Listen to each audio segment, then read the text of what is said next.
I'm Heather, and this is the Living with Addiction podcast, where I show you how you have more power than you realize when it comes to helping yourself and your child that's struggling with addiction.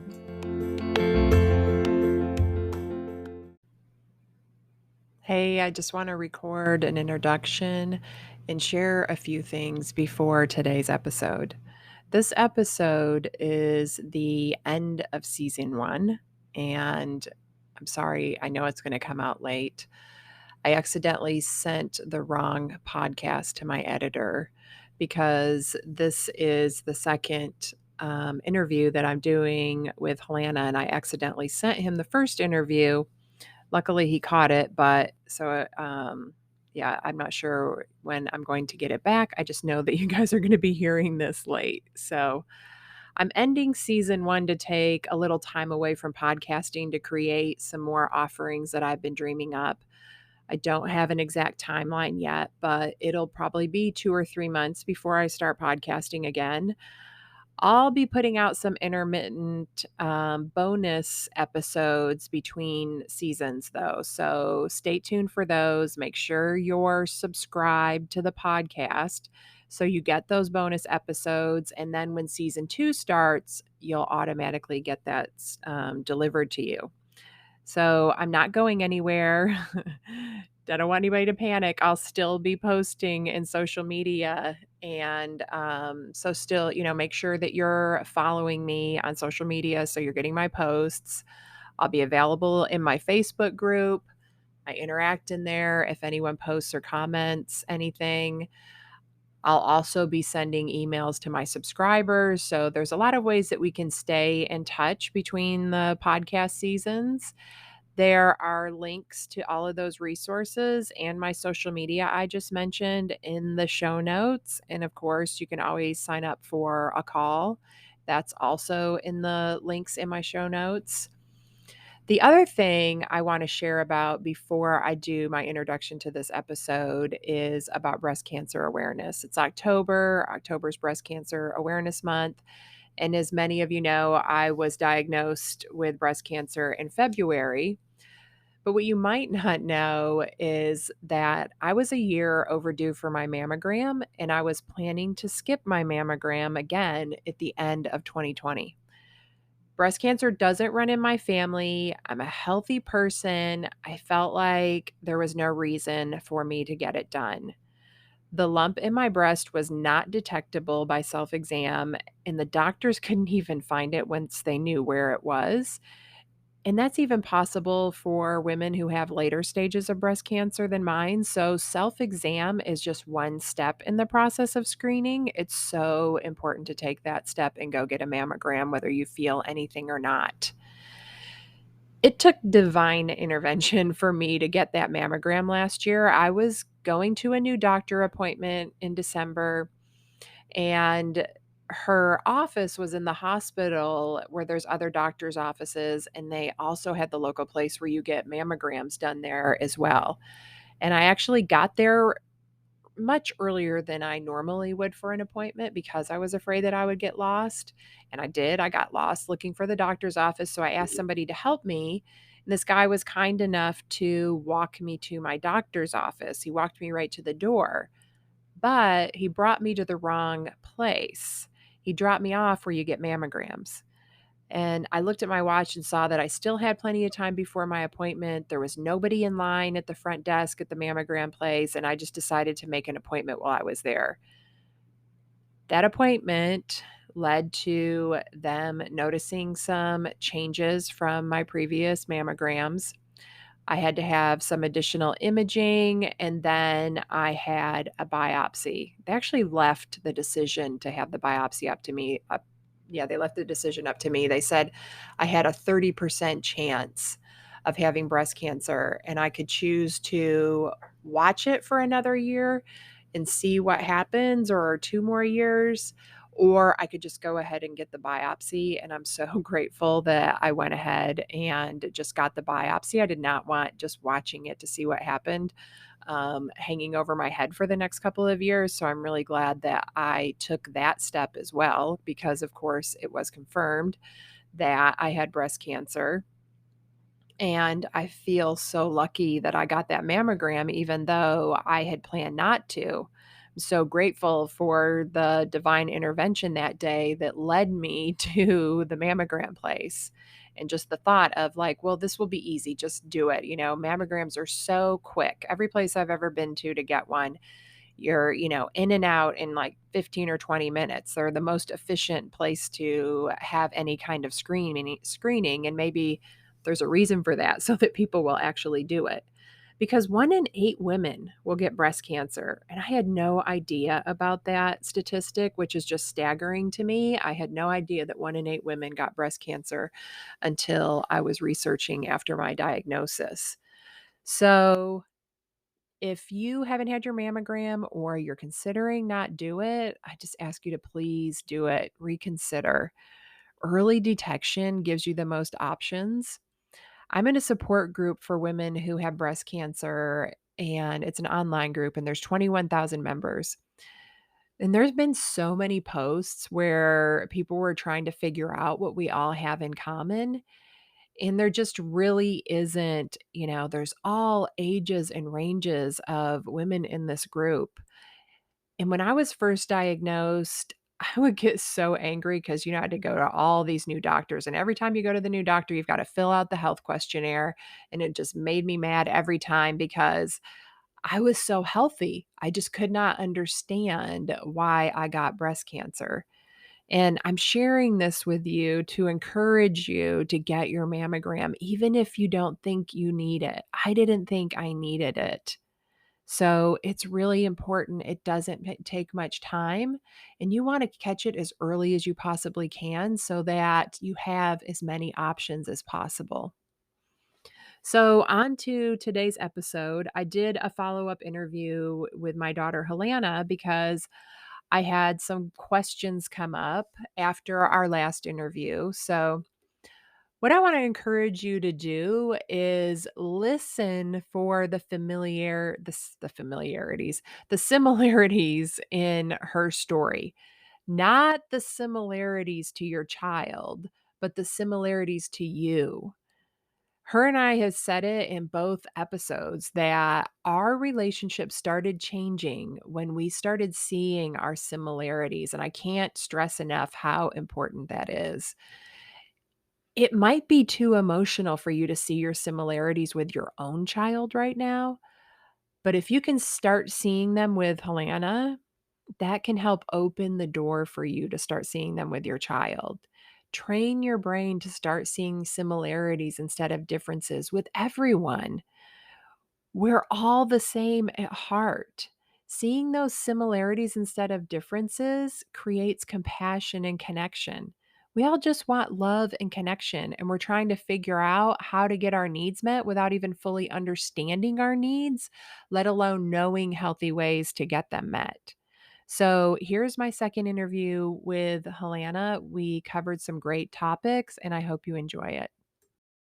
Hey, everybody. We are back for a second interview with my daughter, Helanna. I had such an amazing response to the first interview, and she's making faces at me right now. And I had a lot of follow up questions. So I thought that a second interview asking some of those follow up questions would be a great way to wrap up season 1 of the podcast. And that episode was actually my most listened to episode ever. Even more like usually, it starts with the first episode and it goes up. And it was even more listened to than my first ever episode. So that's pretty amazing. We had such a great response and people really connected to what she had to say. So we're going to share a little bit more about that today. So I'm glad that you're here again, Helena. Thanks for doing this. Of course. So let's get right into it and talk about Suboxone. So it's a form of medically assisted treatment for people who have opiate use disorder. And I think it's something that's really good to talk about because people have such extreme opinions about it. And it's even within the recovery community, there's a lot of stigma attached to it. So I think that just hearing how it helped you and your experience will help because I think parents get scared sometimes when their kids are going to be on it because you hear about it being abused sometimes and just the misunderstanding of it. We've definitely had some tough times with it. I've seen you go through precipitated withdrawals with it. So if you take it too soon, so it works by keeping you from going through withdrawals and it helps with cravings. But if you start taking it too soon, if you haven't had enough symptoms, if you aren't far enough into withdrawals from actually using the opioids, then you go into what's called precipitated withdrawals. It's so hard to say. And I've seen you go through it more than once. And just seeing you go through with regular withdrawals is horrible. But seeing you go through that was really one of the hardest things I've seen you go through. But still, overall, I have a high opinion for how it helped you change your life. And you've weaned off it recently, and I struggled with that at first, but I also had to step back and just support you in that. So, do you want to tell us a little bit about how being on it helped you? Yeah. So for me personally, I felt like I might have needed it at first to give me a ground to stand on, to get a better mindset to be off of it. If you don't need it, then I 100% recommend that, like not doing it. But, for some people to in order for them to if they're on Suboxone and they can have a job and they're not doing horrible things for money to get Suboxone or, and they're not abusing it and you're just doing your recovery, like leading a strong recovery, then, I'm all for that. It's just really gaining a lot of knowledge about it before you go into that and making sure that you're still doing everything else. Cause it's not just take Suboxone and you'll be sober. It's you still have to do a lot of other things to maintain sobriety and be in a healthier mindset. Is there anything you wish you knew before you started taking it? Yes, that was basically what I just said was about how I can't just take Suboxone and be sober. I actually I have to get up out of bed and figure out what I need to do to maintain my mental health, physical health, and things I need to do to build my life and build the life that I want and just do things for myself, like whether it's doing counseling or just having going and getting my hair done or something like that, just something for myself, like being active and doing things when I don't want to do them. Like being stagnant for me is just very unstable. I think that a lot of people can relate to that. Yeah, and I think when you got sober last year at this time, I think that might have been the piece that was missing. You were taking Suboxone, but at that time you didn't realize or maybe weren't ready to do the things that you're doing now to have a strong recovery. Right. So, what made you decide to come off of Suboxone? Well, honestly, it was another form of something that I was having to depend on every day. And I felt like I was ready, mentally to come off of it. I don't know, just everything was kind of falling into place. I felt like that was leading me to make this decision of getting off of them. Just like the foundation I've built for myself here in Halfway, the people I surround myself with, the meetings I go to every week, the steps I'm taking for my mental health. And also, for me to get Suboxone, it was like a 5 hour fucking fiasco every week to get the Suboxone because I had to take the bus there and it was taking several hours. And I had to do that every week because I was going to the healthcare department. And it was just a lot. And I was like, I don't want to do this anymore. And I felt like I was ready to taper off. And I did it without a doctor, which I do not recommend, but I just was tapering very slowly over the course of I'd say over a month.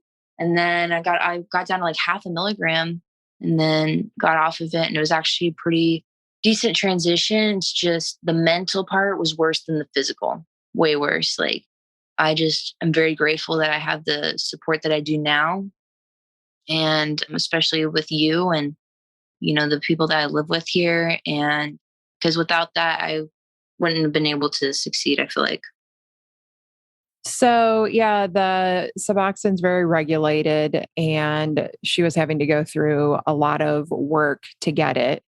And the other part about being on it is it really restricts where you can live. If you're living in sober living like Helanna is right now, it was really, we had to call a lot of places to find one that would take somebody who was on Suboxone. And because it's so regulated, the sober living house has to do, I think they have to have extra credentials or something if people there are on it, and then they have to follow all these regulations. So I think it turned out really well this time because you ended up in such a great sober living house. But it does make it more difficult when somebody is on Suboxone and they want to go in sober living and they're trying to find a place to live. So when you got off of it, and I was really nervous, like it was one of those times where I had to really give everything up again, where because I wanted to convince you to stay on it. But it was also an example of me giving my power and even your power to something outside of you, right? So I had to stop and think, okay, she might be taking this Suboxone, but she's actually the one doing the work. There's people that take Suboxone and still end up using. So I had to go back and really give you the credit for all of your hard work to settle my mind and be in a good place to really support you. Like, how did you get your mind in that place to be ready to do it? Because I know you were a little bit nervous when you got to the 0.5 milligram and you were like, okay, it's time for me to just stop taking it altogether. Yeah. So I was like super pumped like the whole time because I was like, all right, finally gonna get out of this. I don't have to deal with this anymore. Like having to take it every day and, I don't have to depend on anything anymore. And like I was feeling good. Like, of course, I was like low. I was super fatigued, like, throughout that month. And like I was experiencing like, like it was hard to sleep some nights and like my I was getting into really dark places mentally. Yes. I'm not trying to say that it was like a great taper because it really wasn't. It was a very hard time. But I was overall proud of myself. And then I got to the 0.5 milligram and was like, I was scared. I was scared because I didn't know like what was going to happen. I was like, am I going to be like, into full blown withdrawal? Like, and the healthcare department wasn't going to help me taper off. Like, they don't do that. I really didn't know what to do. And I was just like, all right, I'm just gonna have to rip the band-aid off and see what happens. And it ended up not being bad. Like I was very fatigued, but then again, keep in mind I was only on Suboxone for 3 months or 4 months or something like that. 5 months? I don't know. My time's kind of distorted. You But went to rehab in April, May, June, July, August, September. Yeah, 6 months. so 6 months. And so it's gonna vary for, different lengths of time that you've been on it. But I think what really helped me like transition smoother was tapering the way I did. Okay. And something that just came up as you were talking about that is that I don't think that maybe when somebody loses their sobriety or when they're sober, I don't think somebody from the outside can really see how much does it weigh on you? Like, what is your fear of losing your sobriety? Because I think that's something that's kind of taken for granted that we don't see that you have to live with that. Like fears about losing my sobriety. Yeah, like until you have that full confidence in yourself that you can do this. That's actually something I've been dealing with a lot lately is fear of losing my sobriety. And I'm like, I think about using sometimes, but like, I just have to understand that that is normal and like it will get less and less over time. And knowing that the need slash want and the obsession is not completely nearly as intense and present as it once was. And I try to hold on to that, knowing that it'll just get better over time. And, I try to think about past addictions that I've had with like self harming and, like eating disorder and stuff like that, and how I thought I'd never overcome it and like never stop thinking about it. And I'm at a place today where I never think about self harming. It's just not even a question in my head anymore. Of course, I still have to deal with the repercussions of I have very, very visible scars all over my body that I'll have to deal with for a very long time, but it's just something I've kind of accepted. But fears, losing my sobriety, I've like over time have come to really like enjoy, having my dog with me and like not putting her in dangerous positions because my dog is like my kid. The relationships I have with my family, I talk to my family now, and I'm not living like, I don't feel like I'm living a lie anymore, and I'm not living dirty, not just like cleanliness, but like dirty, like just a really exhausting, disgusting lifestyle all around.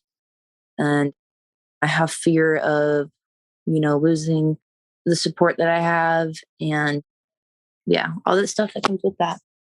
I mean, it's the same thing. I think that like we deal with as parents, all of our fears, and we have to learn to manage them the same way. And I'm really proud of you for the way that you have managed this, that you have worked through so many things. Like, it's not like it just happens once, like you get sober and it's over. It's a daily Mhm. process that you're working to do this. So you mentioned this last time and we didn't get to go back to it because we had already like got to close to an hour. What about you? You mentioned that your brain tells you that being sober won't work. Can you explain a little bit about what happens when, like, what's your brain saying to you when that happens? A lot of things. Like it tries to just go through every scenario and reason why, like, of why something won't work. Like, for example, like I think I'll never be happy, but in the real life situation, I wasn't happy whenever I was using. Like it was just like instant gratification kind of thing. So like my brain just like lies to me, I feel like, and tries to make things okay, like use like any situation that I possibly could. I don't know, just you know what I mean? Like just comes up with any situation to like make me feel bad for myself, why I'll never get past this trauma or whatever it is. And just, but in reality, it's a lie. It's a bunch of lies. Like, I'll never get past this trauma if I keep using. It'll just stay in my head for like the next however many years I use and intensify if I don't process it now. And all of that other stuff. Like, it's just really not factual things that run through my head because I want things to be easy, instant gratification. Right. Yeah. Who doesn't? I mean, I do posts about that all the time. Like, your brain lies. Don't believe everything that it says. Like, everybody's Yeah. brain lies. Like, my brain lies to me all day, every day. And it's also like a way of thinking that I've been thinking for so long. And I think a part of it has to do with how young I was whenever I started using, and my brain just like has those thinking patterns now. Like that's like been kind of like engraved in there. And so my brain's just still trying to think that way, and I'm just trying to rewire it now. Yeah. Which is great to know that we can do that. Like neuroplasticity, we can rewrite those neuro pathways and create new ones and let those old ones die. But I think that it does take a lot of work, which you're doing. You're putting the work into your day, your life every day doing that. So somebody called me to ask me this question about, you talked about how you just knew that you were going to use drugs, how you knew that you were going to struggle with addiction at some point from a pretty young age. And I tried to explain it. I don't think that my explanation was that great. So, can you explain to us what, like, how you knew what? Because on the outside, you were just the happiest, sweetest kid, seemed to be have it all together. And you'd had some anxiety when you were a little bit younger, but up until that point, I would have never really known that what was going on in your mind. I don't think I really knew what was going on in my head either at the time because I feel like even from a young age, I was very self aware and aware of the things that were going on around me. I think a lot of kids are that way. I think almost every kid's that way. You know what I mean? And I think a lot of parents don't realize how aware kids are of what's going on around them. and what's happening and like how in tune with like deep, dark emotions and intense emotions. I think even from I don't know, maybe I'm just got like a chemical imbalance as well of it to addiction and depression and stuff like that. I think I was always looking for a way to feel like not anxious because I started having panic attacks. Remember whenever I was like 7 years old, I remember, yeah. and a lot of anxiety came with that, and anxiety about going to bed. And so like it'd bring like, the anxiety into the daytime as well. And I was very self-conscious always and just wanting to fix that feeling. And I think I knew from a pretty young age that drugs could do that or drinking or something. So I was just always like wondering like what could help this. And yeah, that's where it kind of I feel like started for me. Yeah, and I knew about the anxiety. It came on pretty suddenly, and but then I felt like we had worked through it, but you probably were just trying to be okay for me. And Yeah. then I really didn't know what was going on, or it seemed like everything was okay until it started coming up again in like 6th grade. Yeah. I felt like I couldn't really come to you at the time. I was like scared. I was just because I was feeling that way all the time. And so I didn't want to be constantly coming up to you and like, I feel like crap, like I feel anxious and stuff like that. I just was scared and I didn't know what to do. And I felt like I didn't want to keep like bothering you. I just didn't know how to handle it. Yeah, And and I I felt didn't like know how either. So I'm so sure that that I started isolating myself. I'd say internal isolation, if that makes sense. Trying to make things seem like they're okay, but just isolating my feelings from the outside world and just trying to fix them myself. When you're that young and like you just come up with these solutions by yourself that are just terrible, they stick. You can only imagine what a kid comes up with. You don't have any outside perspective and it can be pretty twisted. Yeah. And I didn't know what to do. And I didn't understand anxiety. I'd never really experienced it because I had numbed myself different times when I did experience it. I mean, I had drank at different times to numb my own anxiety, or I never got to the point where I really felt it because I just lived numb all the time. So when you had your anxiety, I did not respond to it well at all. I just was like, I don't understand. Why can't you just get over it? What is it? And Yeah. so I know that now that I understand it, I would respond to it completely differently because I've experienced it now, because I actually allow my own feelings. I don't go for the instant gratification anymore. I used to either. And I think that's an interesting point that, again, we were both doing the same thing, using different forms of instant gratification to change how we were feeling. Yeah. And I remember being so dark, just even at a young age, looking back at my journals and how very dark I was thinking. It was just very intense. Yeah. So, and that was really just kind of how you knew you felt this certain way. You had this anxiety and you knew, okay, that that would change how you felt. And you wanted to Yeah. change how you felt because nothing else was working. Right. So there was a time when I think I know the answer to this, but we've never really talked about it before. When you didn't trust me, you used to always tell me that you couldn't trust me. And I could never understand why before. I totally understand why now. But from your perspective, and I think that a lot of parents, we get stuck on this where we think that, oh, well, why can't they trust us? Because they're the ones using, stealing, doing whatever. We can't trust them. But why did you feel like you couldn't trust me? Well, okay, at the time, I felt like maybe a part of it was because of our relationship was just a wreck. And I felt like I couldn't trust your decision making or how you dealt with your emotions or things like that. And I did also want to put a lot of blame on you that I now realize wasn't right because you were the closest person to me that I could blame that was like, you know what I'm saying? Yeah. So all of that wrapped together, I felt like I couldn't trust you and I didn't want anything to do with you at the time. And it just became a very dark rabbit hole that I went down. I was even making stuff up in my head, like making up all of these conclusions of that you didn't care and whatever, but you just really were at a loss of what to do, like let alone with yourself or me. So yeah, it was just intertwined with all of that.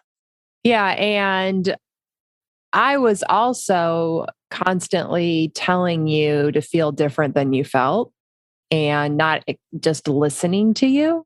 And I couldn't see your point of things. So for me, I can see how that would have made it hard for you to trust me. Plus, I was not stable on my own at that point.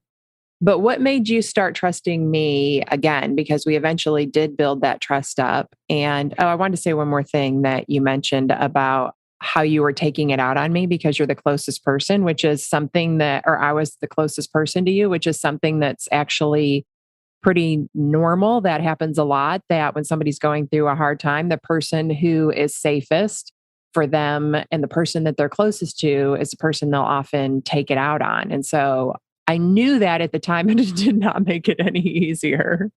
But I just Yeah. want to make sure that I point that out because if anybody's listening that's going through that, it is common that it really actually is a sign that that person does actually trust you and you're the closest person to them. It's just a behavior that doesn't necessarily make sense. But what was it that made you start trusting me again? Whenever I think it was honestly, I don't know, both of us just started becoming to have like an open heart. Like I saw these little things like I think you were so beaten down by what I was doing that you just had like felt no other choice but to just try something completely different and just come at things from a different angle with me during my addiction and just like kind of letting go. And we had like a few good, really good conversations. And I was getting older and I was starting to realize things more. And I felt beaten down for myself, like what I was doing. I mean, that's completely on me. But I think we were just both like broken and like at a loss. And our thinking patterns started to change like around the same time. You know what I mean? Like, do you Mhm. agree with that? Yeah, yeah, I And, do. and it was just such a dark time. I could cry right now thinking about this because it was very ugly. And I think we finally started to come together and seeing our similarities and that we're just both going to have to try something different. And it was very slow, but slowly but surely, like we were learning from each other's mistakes and Yeah. just trying to come together more and more. Like, and so I saw that and I appreciated that. And Yeah, I love that you said that we both opened our hearts because that's really what happened. But we had to both come to that point. I think we're both so stubborn that we had to come yes, to we had to come to that point of being so beat down, both of us. And I was just willing to do anything at that point. And what I did just happened to be what felt wrong, but was the best thing for me, which was just to totally open up, to become super vulnerable, to see our similarities instead of our differences. I really started thinking about my childhood again and things that I had done when I was younger and how I had really been close at different times in my life to traveling the road that you were on. But I just had this fear that you don't have and you never had it. You were the first one to jump off the cliff every time we were at the lake. You'd run up there, jump off the cliff while grown men stood there and stared down and tried to decide if they had the nerve to do it. And I don't have that in me. I used to think it was funny when I would watch you do that, but I'm like, that was that you just didn't have that fear of anything with to do with drugs either. So that was really the only difference in us. If I didn't have that fear, I might have done some of the same things. And I started really realizing how similar we were. And it really did open my heart more and make me more vulnerable. So I love that you yeah. put it that way. And also another thing I feel like is how we can balance each other out. Like how I could take some of those things from you, like Nana would say, getting those whoa moments. Like whoa, like pulling the reins and having more of my emotion, like on your part. You know what I mean? Because I felt too much, and I let my emotions totally control me, just on a whole nother level. Whereas that could have balanced you out in the sense of having some more emotion, feeling your emotions more. Absolutely. Yeah, that was what I needed, was to feel my emotions more as well. Hmm. So, when you went to rehab last year, you weren't willing to go to sober living afterwards. You came Yeah. and lived at mom's next door to me. And I really wanted you to go to sober living, but I had always said that I would support you and you would have a place to live if you got sober and you were sober. So you came here and you didn't have a support system here. And then after you relapsed and went back to rehab, you became willing to go to sober living this time. What made you open up to that and be willing to do it this time? Well, I knew that everything else I was doing was not working. Like all the other times, I wasn't willing to go that extra step for my sobriety. Like I wanted to do like my 30 days, 60 days and get out and go home and just be fine. But I realized that was not the case at all this time. And I was just running into dead ends. So I had to go down a different path. And this is just what has been working for me. I get that that's not what works for everybody. Some people don't have to do that and like they can go out and they got their support and everything. But for me personally, this is just the extra step that I needed. And I got really, really lucky with the halfway that I landed in because a lot of the halfways can be, crooked and whatnot. So that is something that people have to be careful about. They need to do their research about halfways and if they're certified, all of that stuff, like certified by far. It's just something that you have to really, really be aware of and be cautious about is that you're going into a good halfway Because there are some and people aren't sober, right? yeah. And so if you are thinking about going to halfway, do your research, make sure that they're certified and just be careful. But there are some really good halfways out there that, like here, where they can give you the stepping stones to succeed, give you that foundation. But yeah, I really like, yeah, I just was hitting dead ends and I knew that this time had to be different. And so I tried this out and I'm really glad that I did. Yeah, I was so glad that you were willing to do it. But one thing I think that's important to see here is that like seeds were planted each time you tried. Each time you got sober, you became more willing. Each time you realized how hard you were going to have to work at it and you became willing to put more effort into it, which I think is Mhm. pretty normal with a lot of things in life. Like we don't realize how hard it's going to be, and so as we go through the process, we figure out we're going to have to work a little bit harder at it. It's just everything else doesn't have as high of stakes as sobriety does. Yeah.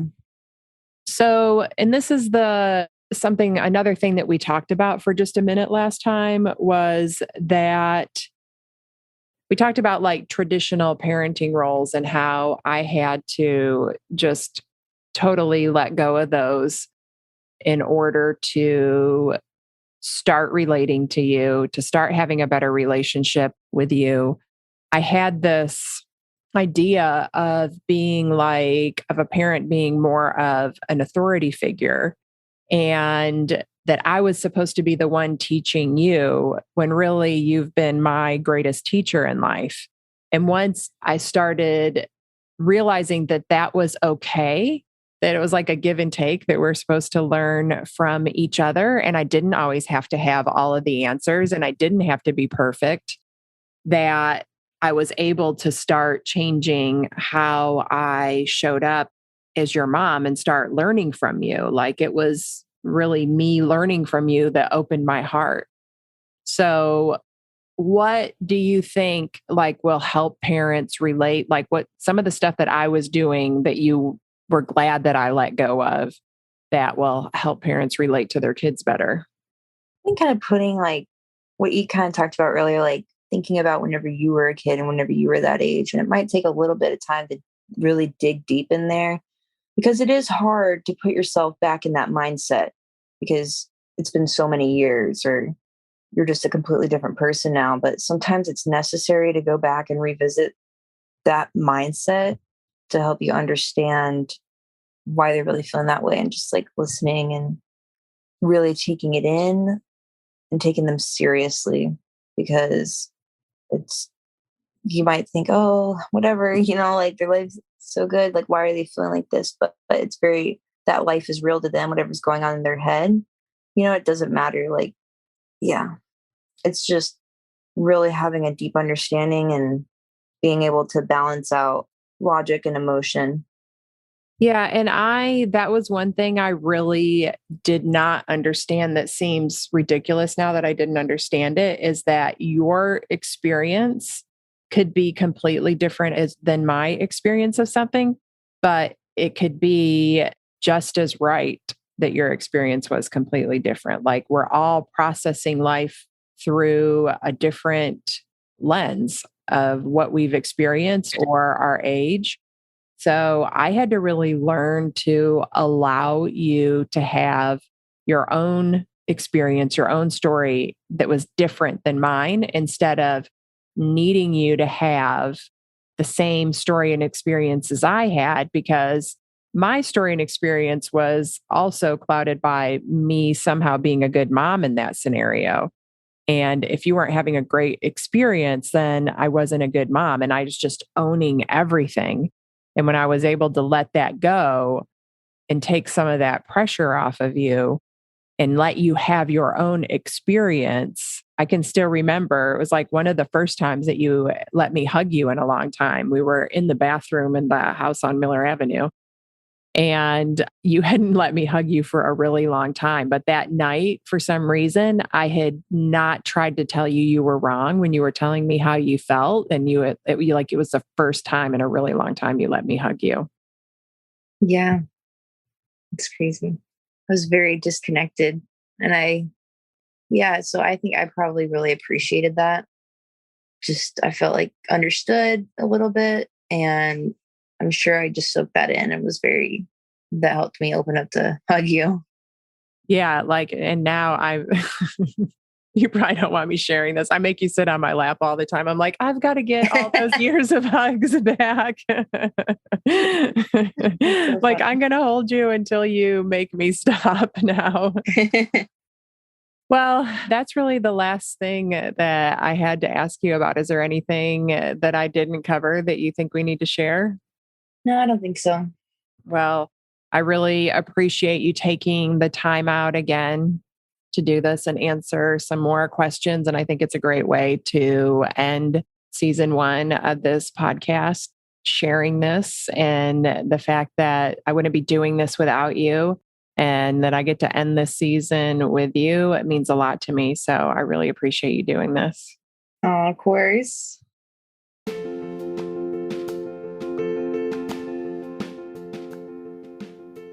Thank you for listening to this episode.